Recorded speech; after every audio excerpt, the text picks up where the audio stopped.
नमस्कार, गुलिस्तान न्यूज देख रहे हैं आप। मैं हूं आपके साथ हर्ष भारद्वाज। सुबह के 10:30 बजे हैं। तमाम बड़ी खबरों से आपको अपडेट करने का वक्त हो चला है, लेकिन सबसे पहले एक नजर सुर्खियों पर। एक बार फिर होगा सीएम तीरथ सिंह रावत का दिल्ली दौरा। तमाम बड़े मंत्रियों के साथ करेंगे मुलाकात। एक हफ्ते में दूसरी बार होगी मुलाकात।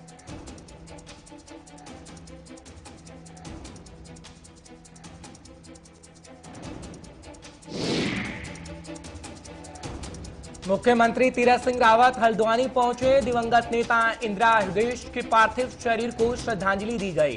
सांसद अजय भट्ट, कैबिनेट मंत्री बंशीधर भगत भी मौजूद रहे।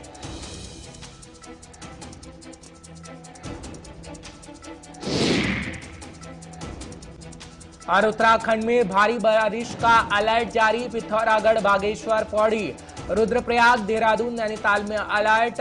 मुंबई में बारिश का कहर थमा। दिल्ली एनसीआर में भी बारिश होने की पूरी उम्मीद।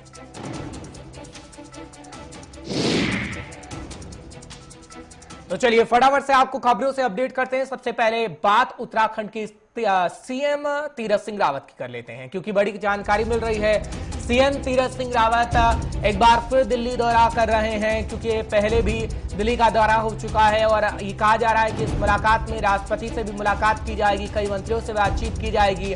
जावड़ेकर, पीयूष गोयल समेत कई मंत्रियों से मुलाकात हो सकती है। बड़ी जानकारी, एक हफ्ते में दूसरी बार दिल्ली का दौरा होने जा रहा है। आपको बड़ी जानकारी इस वक्त उत्तराखंड से दे रहे हैं, क्योंकि उत्तराखंड का जिक्र करते हैं तो उत्तराखंड के मुख्यमंत्री को हमने आपको सुनवाया भी था। वो कह रहे थे कि उत्तराखंड की पूरी मदद इस वक्त केंद्र सरकार कर रही है और उत्तराखंड में थोड़े समय में चुनाव भी होने हैं और उससे पहले ये मुलाकातों का दौर चल रहा है, क्योंकि उत्तराखंड के अंदर जब नए मंत्री को लाया गया, यानी नए सीएम को लाया गया, तो तमाम उम्मीदें केंद्र सरकार को उनसे रही और उस पर कहीं ना कहीं खरा उतरने का काम सीएम तीरथ सिंह रावत की तरफ से किया गया है। फिलहाल ये दूसरी मुलाकात होगी और दूसरी मुलाकात में क्या बात होगी वो तमाम बातें हम भी आप तक पहुंचाएंगे, क्योंकि एक बार फिर मुलाकात होने जा रही है। फिलहाल ये कहा जा रहा है कि राष्ट्रपति सहित कई मंत्रियों से मुलाकात भी की जा सकती है।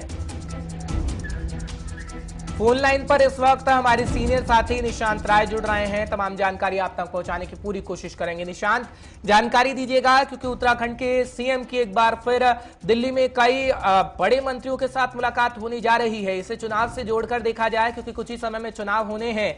2022 का एजेंडा तय किया जाएगा या फिर नए नवेले मुख्यमंत्री जो उत्तराखंड के हैं उनसे तमाम बातों पर चर्चा होगी कि उत्तराखंड के अंदर इस वक्त क्या कुछ चल रहा है, क्योंकि सीएम पहले ही कह चुके हैं कि पूरी उत्तराखंड की मदद केंद्र कर रहा है। निशान, देखिए, वाकई उत्तराखंड के लिए इस समय संकट की घड़ी है, क्योंकि कुछ समय पहले यहाँ पर मुख्यमंत्री बदले गए थे और एक साल बाद यहाँ पर चुनाव है। तो जाहिर सी बात है, नए मुख्यमंत्रियों के पास बहुत सारी चुनौती है। सबसे बड़ी चुनौती है उत्तराखंड के लोगों का विश्वास जीतना और कुछ ऐसे काम करने जिसको चुनाव में बताया जा सके। और इसी सिलसिले में लगातार उत्तराखंड के मुख्यमंत्री तीरथ सिंह रावत दिल्ली का दौरा कर रहे हैं। और सबसे बड़ी बात है कि इस महीने कहा जा रहा है कि उत्तराखंड को लेकर एक चिंतन बैठक हो सकती है, जिसमें केंद्र के साथ साथ उत्तराखंड का नेतृत्व होगा और इसमें कई मसलों पर चर्चा हो सकती है। खासकर अगर बात की जाए तो बीजेपी संगठन महामंत्री ने पहले उत्तर प्रदेश का जब दौरा किया था और उसके बाद अब कहा जा रहा है कि वो उत्तराखंड का दौरा करेंगे और वहां पर जो भविष्य में क्या बेहतर किया जा सकता है इस पर चर्चा की जाएगी। पार्टी नेतृत्व में क्या परिवर्तन किया जा सकता है इस पर चर्चा की जाएगी। और सबसे बड़ी बात है कि नए सीएम के लिए किस तरीके की चीजें होंगी, खासकर तमाम चीजें हैं। खासकर अगर देखा जाए तो बीजेपी ने गढ़वाल के रावत को हटाकर कुमाऊं दूसरी जगह के रावत को सीएम बना दिया, जिसके चलते कुमाऊं के लोगों में इसमें नाराजगी भी दिखी थी। हालांकि बीजेपी इसको बैलेंस करने की कोशिश करेगी, लेकिन चुनाव में देखना होगा क्या स्थिति होगी। इसके अलावा उत्तराखंड की राजधानी को लेकर हमेशा से विवाद रहा है, गैरसैंण और देहरादून को लेकर हमेशा से विवाद रहा है। ऐसे में नया रास्ता क्या होगा और किस तरीके से वहां के मुख्यमंत्री जो राजधानी के मसले है इसको सुलझाएंगे, साथ ही पहाड़ में रोजगार एक बहुत बड़ी समस्या रही है और खासकर पिछले 2 सालों से कोरोना की वजह से टूरिज्म सेक्टर बहुत बुरी तरीके से प्रभावित हुआ है। आखिर टूरिज्म सेक्टर को कैसे उभारा जाए, जिन लोगों को नुकसान हुआ है उसकी भरपाई कैसे की जाए, ये तमाम चुनौतियां हैं सरकार के सामने। और इस बार तो पहाड़ में कोरोना मरीजों की संख्या भी बहुत ज्यादा देखने को नजर आई थी और कई लोगों ने अपने को खोया है। तो ये इन चुनौतियों से पार पाना सरकार के लिए काफी मुश्किल नजर आ रहा है, चूंकि मुख्यमंत्री को भी बने हुए 3 महीने से ज्यादा ही कुछ वक्त हुआ है। तो बहुत सारा परिवर्तन करना है, जिसके चलते ये दौरा बेहद अहम माना जा रहा है। पिछले हफ्ते भी मुख्यमंत्री दिल्ली के दौरे पर थे, इस हफ्ते भी मुख्यमंत्री दिल्ली के दौरे पर हैं।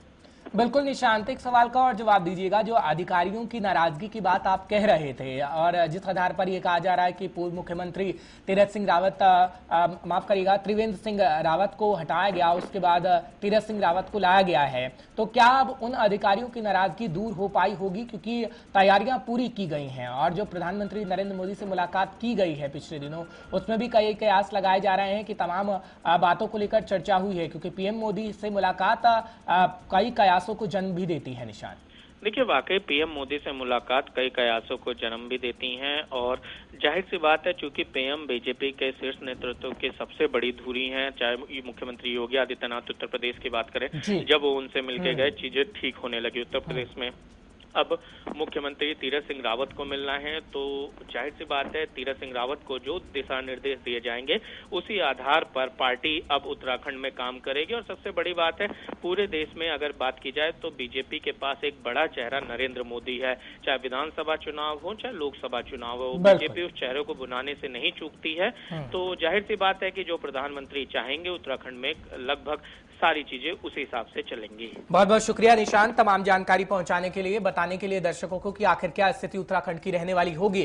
फिलहाल दिल्ली में मुलाकात होगी और उत्तराखंड का भविष्य क्या होगा आगे आने वाले दिनों में, क्या ये दिल्ली तय करेगी या फिर उत्तराखंड ही तय करेगा, खैर ये तो वक्त ही बता पाएगा। फिलहाल उत्तराखंड की एक और बड़ी जानकारी आपको देंगे, क्योंकि कल हमने आपको बताया था कि कल निधन हुआ था दिवंगत नेता इंदिरा हृदयेश का, आज उनको श्रद्धांजलि दी जा रही है और इसी कड़ी में मुख्यमंत्री तीरथ सिंह रावत भी हल्द्वानी पहुंच चुके हैं और श्रद्धांजलि दी जा चुकी है, क्योंकि इंदिरा हृदयेश का निधन प्रदेश की राजनीति के लिए अपूरणीय क्षति है, ये सीएम साहब की तरफ से कहा गया है, यानी तीरथ सिंह रावत ने ये शब्द कहे हैं। और तकरीबन ये कहा जा रहा है कि दोपहर 12 बजे तक रानीबाग स्थित चित्रशीला घाट में अंतिम संस्कार उनका किया जाएगा, क्योंकि सांसद अजय भट्ट, कैबिनेट मंत्री बंशीधर भगत भी श्रद्धांजलि देने के लिए मौजूद रहे हैं और तीरथ सिंह रावत भी पहुंचे हैं, क्योंकि कांग्रेस की नेता रही इंदिरा हृदयेश। और अगर बात करें उत्तराखंड की, तो उत्तराखंड के अंदर उनकी अहम भूमिका मानी जाती है। फिलहाल अगर बात करें प्रदेश की राजनीति की, तो प्रदेश की राजनीति के लिए अपूरणीय क्षति बताया गया है इंदिरा हृदयेश को सीएम की तरफ से, और सीएम ने श्रद्धांजलि भी दी है पहुंचकर हल्द्वानी। फिलहाल धीरेन्द्र प्रताप सिंह हमारे साथ जुड़ रहे हैं, ब्यूरो चीफ उत्तराखंड, तमाम जानकारी पहुंचाने की आप तक पूरी कोशिश करेंगे। बहुत बहुत शुक्रिया धीरेन्द्र हमारे साथ जुड़ने के लिए। जानकारी दीजिएगा, जिस तरीके से शब्दों का इस्तेमाल सीएम साहब ने किया है और वो कह रहे हैं कि बेहद क्षति है इंदिरा जी के जाने से। अब जब हम राजनीति का जिक्र करते हैं तो आप जिक्र कर ही रहे थे कि कितने उत्तराखंड की राजनीति में अहम भूमिका इंदिरा जी की थी, अब क्या स्थिति रहेगी और कब तक उनका अंतिम संस्कार होने की संभावना है, क्योंकि तकरीबन 12 बजे का समय बताया जाता है। देखिए, आज 12 बजे हल्द्वानी में जो चित्रशिला घाट है उस पे उनका अंतिम संस्कार होगा। कितने बड़ी कद की नेता थी, यहाँ पर जो उत्तराखंड के जो नेता हैं उनके बयानों से उनके श्रद्धांजलि के लिए प्रयोग किए जा रहे शब्दों से समझ सकते हैं। स्वयं मुख्यमंत्री तीरथ सिंह रावत ने कल एक वीडियो संदेश जारी किया, जिसमें उनसे अपने रिश्तों के बारे में बताया और आज भी जब वहां श्रद्धांजलि देने पहुंचे उनको पुष्प चक्र अर्पित किया और काफी भावुक नजर आए। उनके सुपुत्र सुमित हृदयेश को उन्होंने सांत्वना दी और ये कहा कि इंदिरा हृदयेश हम सब की दीदी थी, पूरे प्रदेश के जो जनप्रतिनिधि है, जो नेता है, जो राजनीति में जनता की सेवा करते हैं, उनके लिए एक मार्गदर्शक की तरह थी। और उन्होंने ये वादा किया कि राज्य सरकार इंदिरा हृदयेश के नाम को कभी भी मिटने नहीं देगी और उनके नाम से बहुत सारे कार्य किए जाएंगे, उनकी स्मृतियों को अक्षुण्य बनाया जाएगा, उनकी स्मृति में बहुत सारी चीजें आगे की जाएगी। और मुख्यमंत्री ने बताया कि किस तरह से डॉक्टर इंदिरा हृदयेश और तीरथ सिंह रावत एक साथ उत्तर प्रदेश से अपनी राजनीति शुरू की, वहां के विधान परिषद के दोनों एक साथ सदस्य रहे, उत्तराखंड में एक साथ विधायक रहे। तो आप समझ सकते हैं जो इंदिरा हृदयेश है उनका कितना बड़ा कद था और उनके जाने से, उनके निधन होने से कितनी बड़ी क्षति, कितना बड़ा नुकसान कांग्रेस पार्टी को हुआ है। कुछ ही महीने बचे हैं चुनाव में। स्वयं इंदिरा हृदयेश मुख्यमंत्री पद की दावेदार थी और उनसे कांग्रेस को बड़ी उम्मीदें थी। तो आप समझ सकते हैं उनका कद कितना बड़ा था। सरकार ने एक दिन का राजकीय शोक भी घोषित किया और उनका आज चित्तला घाट पे 12 बजे पूरे राजकीय सम्मान के साथ अंतिम संस्कार किया जाएगा। बिल्कुल, लेकिन जब हम राजनीति की बात करते हैं उत्तराखंड की, तो हम देख रहे हैं कि इस वक्त हरीश रावत जो पूर्व मुख्यमंत्री भी रहे हैं, वो इस वक्त पंजाब की कमान संभाल रहे हैं धीरेन्द्र। लेकिन अब कांग्रेस के बड़े नेताओं की क्षति हम देख रहे हैं एक तरफ। दूसरी तरफ अगर बात करें तो बीजेपी अपनी अहम भूमिका में है। तो क्या कह सकते हैं कि जो भूमिका तैयार इस वक्त बीजेपी कर रही है, क्या रंग बीजेपी की ही लाएगी और बीजेपी अपनी सरकार आगे आने वाले समय में बना पाएगी? क्योंकि कांग्रेस की स्थिति हम देख रहे हैं, जहां कांग्रेस की सरकार है वहीं पर कांग्रेस अपनी महत्वपूर्ण भूमिका निभा रही है कि दोबारा सरकार आ सके या फिर वहां पर वो सरकार बचा सके। क्या उत्तराखंड में आप देखते हैं, जब ग्राउंड रिपोर्टिंग आप लगातार कर रहे हैं धीरेन्द्र? बिल्कुल हर्ष, देखिए कांग्रेस के लिए बेहद चुनौतीपूर्ण होगा 2022 का विधानसभा चुनाव, क्योंकि 70 सीटों में 57 से अधिक सीटें बीजेपी के पास थी और 11 विधायक ही कांग्रेस के थे। तो एक तरह से देखे पूरे 4-5 साल, 4.5 साल हो गए सरकार को और विपक्ष के तौर पे कांग्रेस काफी बिखरी हुई नजर आई। कांग्रेस संगठन में तमाम विरोध एक दूसरे का देखने को मिलेगा। स्वर्गीय इंदिरा हृदयेश और हरीश रावत में भी नहीं जमती थी। दोनों एक दूसरे के वैसे निकटस्थ सहयोगी थे पार्टी के नाते, लेकिन राजनीतिक रूप से एक दूसरे के प्राय विरोध करते हुए देखे जाते थे। तो 2022 में कांग्रेस का नेतृत्व कौन करेगा?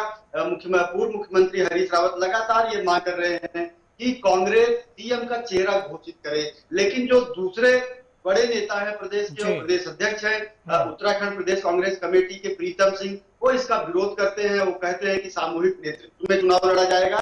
और 2017 में हरीश रावत सीएम का चेहरा थे, लेकिन उनकी गति क्या हुई, 2 विधानसभा सीटों से वो चुनाव हार गए। तो कांग्रेस का जो नेतृत्व है उसमें आपस में इतना ज्यादा मनभेद, मतभेद और बिखराव दिखता है, जो बीजेपी के लिए एक आशा जगाता है। बीजेपी पूरे दमखम से चुनाव लड़ेगी और शायद वो सरकार को रिपीट कर ले, क्योंकि बीजेपी के केंद्र से लेकर के राज्य स्तरीय नेताओं की बातों को अगर सुने, देखे, उनके बयानों का ऑब्जर्वेशन करे, तो बिल्कुल पूरी तरह से उनको यह विश्वास है कि वो सरकार रिपीट कर लेंगे, क्योंकि विपक्ष बेहद ही कमजोर स्थिति में है राज्य में। चलिए, बहुत बहुत शुक्रिया धीरेन्द्र बताने के लिए उत्तराखंड की स्थिति और ये समझाने के लिए कि आखिर कांग्रेस किस स्थिति में है और बीजेपी आखिर किस स्थिति में है। खैर, ये तो वक्त ही बता पाएगा कि आखिर हालात उत्तराखंड के क्या कुछ रहेंगे। फिलहाल अगली बड़ी खबर आपको बताएंगे उत्तराखंड से ही, क्योंकि उत्तराखंड में मौसम दरअसल करवट लेने वाला है और मौसम विभाग की तरफ से रेड अलर्ट भी जारी कर दिया गया है। आपको बता दें कि मानसून पहुंचने वाला है। तकरीबन 22 से 24 तारीख तक मानसून उत्तराखंड में पहुंच जाएगा। अलग अलग राज्यों में मानसून ने दस्तक दे दी है और कुछ राज्यों में दस्तक देने वाला है। फिलहाल पिथौरागढ़, बागेश्वर, पौड़ी, रुद्रप्रयाग, देहरादून, नैनीताल के लिए अलर्ट मौसम विभाग की तरफ से जारी किया गया है, क्योंकि उत्तराखंड में अगले 4 दिन भारी बारिश की चेतावनी दी गई है। बड़ी खबर इस वक्त की आपको बता रहे हैं क्योंकि मौसम विभाग रेड अलर्ट जारी कर रहा है, क्योंकि उत्तराखंड का जिक्र करते हैं तो पहाड़ी इलाके हैं और पहाड़ी इलाकों में हम देखते हैं कि ज्यादातर ग्लेशियर का टूटना और काफी नुकसान होना अक्सर देखने को मिलता है हर साल, क्योंकि चुनौती भरा काम होता है प्रशासन के लिए भी इन सब चीजों को संभालना, क्योंकि प्राकृतिक आपदाएं हैं और खासकर हम देखते हैं कि बारिश के मौसम में ये स्थिति देखने को मिलती है। और उत्तराखंड की जब हम बात करें तो अगले 4 दिन काफी अहम माने जा रहे हैं, क्योंकि मानसून तकरीबन 22 तारीख को दस्तक देगा, लेकिन ये प्री मानसून की स्थिति कहीं ना कहीं देखने को मिल रही है। सीधा रुख एक बार फिर कर लेते हैं, ब्यूरो चीफ इस वक्त जुड़े हुए हैं उत्तराखंड से धीरेन्द्र हमारे साथ। धीरेन्द्र, जब हम जिक्र करते हैं भारी बारिश का, क्योंकि 4 दिन के लिए रेड अलर्ट जारी किया है मौसम विभाग ने और हम देख रहे हैं कि 22 तारीख तक मानसून आने वाला है। फिलहाल ये प्री मानसून की स्थिति लगभग हर एक राज्य में देखने को मिल रही है, लेकिन जब हम पहाड़ी इलाकों का जिक्र करते हैं तो खासकर उत्तराखंड में प्राकृतिक आपदाएं आने की संभावना रहती है। प्रशासन कितना तैयार है, क्या मौसम विभाग कहता है और लोगों की क्या कुछ स्थिति रहेगी, उसके बारे में जानकारी दीजिएगा दर्शकों को। बिल्कुल हर्ष, मैं छोटा सा संशोधन सुधार कर दूं। उत्तराखंड मौसम विज्ञान केंद्र ने जो देहरादून में जिसका मुख्यालय स्थित है, उन्होंने 5 दिन का येलो अलर्ट जारी किया है और इस बात की घोषणा की है कि उत्तराखंड में मानसून आ गया है और मानसून ने पूरे प्रदेश को कवर कर लिया है। यह मानसून 1 सप्ताह पहले ही उत्तराखंड में आ गया है, क्योंकि 20 से 22 के बीच इस मानसून के आने की संभावना मौसम विज्ञान केंद्र ने जताई थी, लेकिन अब ये मानसून आ गया है। और आपको बता दें कि सितंबर तक उत्तराखंड में मानसून का मौसम रहता है। मौसम विज्ञान केंद्र ने 5 दिन का येलो अलर्ट जारी किया है और 15 और 16 को पिथौरागढ़ और बागेश्वर के उच्च हिमालयी क्षेत्रों में भारी बारिश और गरज चमक के साथ बारिश होने की संभावना जताई है। इसके साथ ही मैदानी इलाकों में 40 किलोमीटर प्रति घंटे की रफ्तार से तेज हवाओं के चलने की संभावना भी जताई है। अब बात करते हैं, चूंकि उत्तराखंड का जो भूगोल है, जिस तरह यहाँ की भौगोलिक स्थिति है, हर साल मानसून में बहुत सारी आपदाएं आती है, बहुत सारे जन और धन की हानि होती है और सरकार लगातार ये दावे करती रहती है कि हमने मानसून में होने वाली घटनाओं को देखते हुए सभी तैयारियां पूरी कर ली है, लेकिन बावजूद उसके तमाम नुकसान मौसम और मानसून कर जाते हैं। तो इस बार भी सरकार के लगातार दावे हैं। मुख्यमंत्री तीरथ सिंह रावत ने खुद डिजास्टर मैनेजमेंट की बैठक ली है, समीक्षा की है और लोगों को मानसून में होने वाली दिक्कतों से, जिस तरह से सड़कें बंद हो जाती है या कोई अन्य तरह की दुर्घटनाएं होती है, उसको रोकने के पूरे इंतजाम करने के निर्देश दिए हैं। इसके साथ ही मुख्यमंत्री ने कहा है कि वो लगातार सप्ताह में एक बार इसकी समीक्षा भी करते रहेंगे। तो हम कह सकते हैं कि सरकारी दावे तो अपनी जगह वैसे ही है पूर्ववत कि उनकी सारी तैयारियां पूरी है, लेकिन ये तो आने वाला वक्त बताएगा कि उत्तराखंड में मौसम का कहर किस तरह का देखने का मिलता है और उस दौरान हमारी जो प्रशासनिक मशीनरी है, आपदा प्रबंधन विभाग है, वो किस तरह से अपनी तैयारियों को अंजाम देते हैं। लेकिन अब चूंकि मौसम विज्ञान केंद्र ने यह घोषणा कर दी है, मानसून आ गया है, तो मैं समझता हूँ कि जो विभाग है उसको भी अब अलर्ट हो जाना चाहिए। बिल्कुल, क्योंकि कहीं ना कहीं कहा जा रहा था पहले कि 22 तारीख तक जो मानसून होगा वो पहुंचेगा, लेकिन कई राज्यों में समय से पहले ही मानसून दस्तक दे रहा है। और जिस तरीके से आप बता रहे हैं कि आपकी बातचीत मौसम वैज्ञानिक से हुई है और मानसून कहीं ना कहीं दस्तक दे चुका है। मैदानी इलाकों की तो तस्वीर हम दिखा रहे हैं, लेकिन जब हम पहाड़ी इलाकों का जिक्र करते हैं तो खासकर किसान काफी दुखी होते हैं, क्योंकि ऐसे समय में जब प्राकृतिक आपदाएं आती है तो उनकी फसलों को तो नुकसान होता ही है, उनके घरों को भी खासा नुकसान होता है। तो क्या उसके लिए भी मुख्यमंत्री साहब कर रहे हैं? क्योंकि जिस तरीके से आप कह रहे हैं कि दावा वादा तो खूब किया जाता है, लेकिन हकीकत उन लोगों से ही पूछने पर पता लगती है जो वहां पर रहते हैं। खासकर पहाड़ी इलाकों के लिए चमोली है या फिर अन्य इलाकों का हम जिक्र करते हैं, उनके लिए क्या इंतजाम है? क्या आर्थिक पैकेज की घोषणा भी की जा सकती है अगर ऐसी कोई आपदा आती है? क्योंकि हम पिछले दिनों देख रहे थे और जब हम इतिहास उठाकर देखते हैं उत्तराखंड का, तो प्राकृतिक आपदाएं आती रही हैं और आर्थिक पैकेज की घोषणा की जाती रही है ताकि लोगों को राहत दी जा सके। क्या ऐसा खाका कोई तैयार किया गया है? बिल्कुल हर्ष जी, मैं बता दूं, आपदा प्रबंधन अधिनियम के तहत जो आर्थिक सहायता दी जाती है वह तो सरकार में या हर समय वो लागू ही रहती है। किसी तरह की आपदा है तो उसका एक सेट फॉर्मूला है, तो उसमें राज्य सरकार अपने स्तर पे क्या करेगी। लेकिन वास्तव में सरकार क्या करती है, प्रशासनिक मशीनरी किस तरह से मदद करती है, इसका एक उदाहरण आप जो पिछले दिनों रेडी गांव में जिस तरह से ग्लेशियर टूटने की खबर आई थी, तो वहां के लोग आज भी प्रशासन से कुछ मदद की उम्मीद कर रहे हैं। कुछ लोगों को प्रशासन ने मदद पहुंचाई भी है, लेकिन बहुत सारे लोग, अभी कल ही हमने खबर में दिखाया कि किस तरह से वहां के लोगों का कहना है कि अभी भी प्रशासन ने उनको उस तरह की मदद नहीं पहुंचाई है जिसका कि उनको वादा किया गया था। तो निश्चित रूप से जो राज्य की जनता है वह अपने हुकूमत से, अपने प्रशासन से, अपने शासन से यह उम्मीद करती है कि ऐसे आपदा के समय में वो उनके आंसू पोंछेंगे, कोई फॉल्स वादे नहीं करेंगे, कोई झूठे वादे नहीं करेंगे और उनको जब जरूरत होगी तो उनके साथ खड़े रहेंगे। और मुख्यमंत्री तीरथ सिंह रावत का जिस तरह का स्वभाव है, जिस तरह से वो काम कर रहे हैं बहुत एक्टिव होकर के, हम आशा कर सकते हैं कि आने वाले समय में अगर भगवान न करे इस तरह की कोई आपदा आती है, राज्य में इस तरह का कहीं कोई दुर्घटना होती है, तो जरूर सरकार उनके साथ खड़ी होगी, उनके आंसू पोंछते हुए दिखाई देगी। चलिए, लोगों को लाभ मिल सके, फिलहाल यही उम्मीद की जा सकती है। बहुत बहुत शुक्रिया धीरेन्द्र बताने के लिए कि किस तरीके से मानसून अब पहुंच चुका है। और हमारे संवाददाता हम बातचीत भी कर रहे थे, ब्यूरो चीफ ने बातचीत भी की मौसम वैज्ञानिक से और मौसम वैज्ञानिक ने अपडेट किया है कि उत्तराखंड में पहले ही मानसून ने दस्तक दे दी है। फिलहाल आप भी अपना ध्यान रखिए क्योंकि कोरोना का कहर है और मौसम विभाग भी चेतावनी दे रहा है। फिलहाल बढ़ेंगे आगे, बात वैक्सीनेशन की प्रक्रिया की करेंगे क्योंकि उत्तराखंड में वैक्सीनेशन की प्रक्रिया लगातार जारी है। आपको बताएंगे कि किस तरीके से हर एक इलाके में इस वक्त वैक्सीनेशन की प्रक्रिया चल रही है। खासकर हरिद्वार का जिक्र करते हैं तो हरिद्वार में ऋषिकुल आयुर्वेद कॉलेज में कोरोना की दूसरी डोज लग रही है और आपको बता दें जो 45 साल से ऊपर के व्यक्ति हैं उन्हें दूसरी डोज लगाने का सिलसिला जारी है और 18+ वालों को भी इस वक्त वैक्सीन लगवाई जा रही है। और बात खासकर महिलाओं की करें, पुरुषों की करें तो रजिस्ट्रेशन करा रहे हैं और आ रहे हैं और वैक्सीन के बारे में कह रहे हैं कि लोगों को वैक्सीन आगे आके लगवानी चाहिए। क्या कुछ लोग कहते हैं वो भी आप सुन लीजिए। नहीं, वैक्सीनेशन तो कराना ज़रूरी है। वैक्सीनेशन करा के फ़ायदा ही है। वही नुकसान तो देखा जाए तो जो तंबाकू, गुटखा या ड्रिंक करते हैं तो उससे कितने नुकसान होते हैं, लेकिन उसके बावजूद लोग करते हैं। और वैक्सीनेशन का तो सबसे बड़ा फ़ायदा, आप चेन ब्रेक करोगे तो महामारी से बच पाओगे। तो वैक्सीनेशन तो करानी ही चाहिए। सिर्फ एक छोटे से बुखार के डर से वैक्सीनेशन ना कराना तो गलत है। तीसरी लहर का बता दें, तीसरी लहर आ रही है तो उससे पहले वैक्सीनेशन सारा हो जाना चाहिए, जिससे कि तीसरी लहर का खास असर रहता है। बिल्कुल। बच्चों के ऊपर तीसरी लहर से पहले वैक्सीनेशन जितना मैक्सिमम कंप्लीट हो जाए तो फायदा ही रहेगा कि भाई बच्चों तक ये नहीं पहुंच पाएगी, बच्चों तक इसकी रोकथाम हो पाएगी। नहीं, मेरा मानना है जिस तरीके से ये वैक्सीनेशन चल रहा है और आज मेरी सेकंड डोज थी, तो वैक्सीनेशन तो करवाना जरूरी है क्योंकि अभी इतनी महामारी फैली हुई है, बहुत लोग मर रहे हैं, तो इससे बचने के लिए लगवाना जरूरी है। थोड़ी बहुत ही तकलीफ होती है, किसी के अंदर कोई दिक्कत होती है या थोड़ा सा इम्यूनिटी वीक हो, इन दैट कंडीशन थोड़ा सा बुखार आ सकता है, लेकिन ये है कि इसके पॉजिटिव रिस्पॉन्स ही आएंगे आपको। जी सर, मेरी सेकेंड डोज लग गई है, मेरा वैक्सीनेशन कंप्लीट हो गया है और मैंने प्रॉपर लाइक 28 डेज बाद कोवैक्सीन लगी है मुझे। तो मैं सबसे यही रिक्वेस्ट करूंगी, प्लीज़ वैक्सीनेशन लगवाइए, इससे डरिए नहीं। ये आपकी इम्यूनिटी को कुछ नहीं होने देगा, बल्कि आपकी इम्यूनिटी और बढ़ाएगा।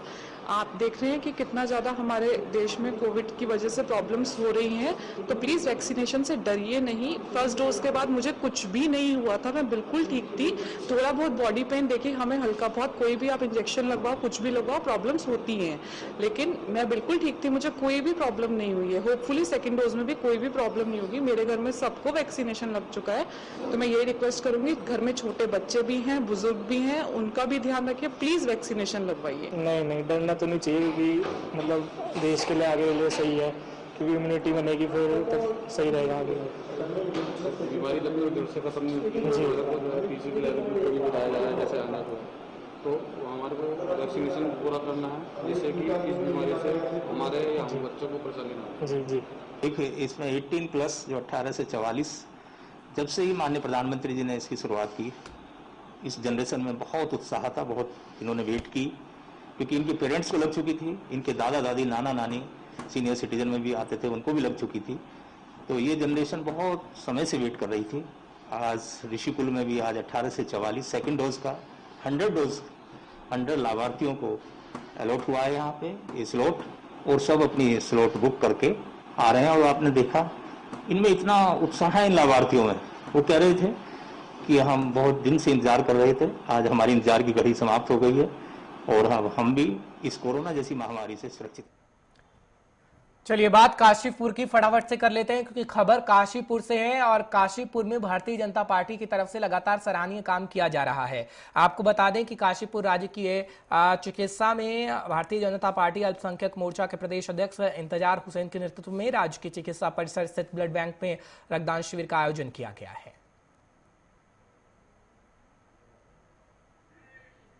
भारतीय जनता पार्टी आदरणीय नरेंद्र मोदी जी के नेतृत्व में 7 वर्ष पूर्ण होने पर केंद्रीय नेतृत्व के आह्वान पर पूरे प्रदेश के अंदर इस कोरोना जैसे एक वैश्विक बीमारी में संगठन के द्वारा अपना को 7 वर्ष होने के बाद दूसरी बार जब हमारी सरकार बनी, उसके 2 वर्ष पूरे होने पर आदरणीय नरेंद्र मोदी जी ने संकल्प लिया कि पार्टी के द्वारा कोई भी हर्ष और उल्लास का कार्यक्रम नहीं मनाया जाएगा, और कार्यक्रम जो हमारे मनाए जाएंगे वो मानव सेवा के कार्यक्रम मनाए जाएंगे, जो इस कोरोना जैसी वैश्विक बीमारी को लेकर हमारा पूरे प्रदेश के अंदर आज रक्तदान शिविर हमारे लगाए जा रहे हैं।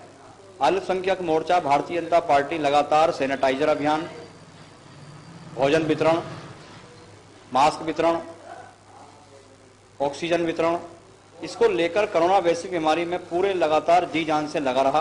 भारतीय जनता पार्टी अल्पसंख्यक मोर्चा कार्यकर्ता राष्ट्रवादी विचारधारा को आगे लेकर उससे प्रेरित होकर मानव सेवा में लगा हुआ है, और निश्चित तौर पर कोरोना जैसी वैश्विक बीमारी में आज हमारा अल्पसंख्यक मोर्चा का कार्यकर्ता जी जान के साथ लग रहा है और सफलता के ओर आगे बढ़ रहा है। चलिए इस वक्त के बुलेटिन में फिलहाल इतना ही, इजाजत दीजिए, लेकिन ब्रेक के उस पार खबरों का सिलसिला बरकरार है।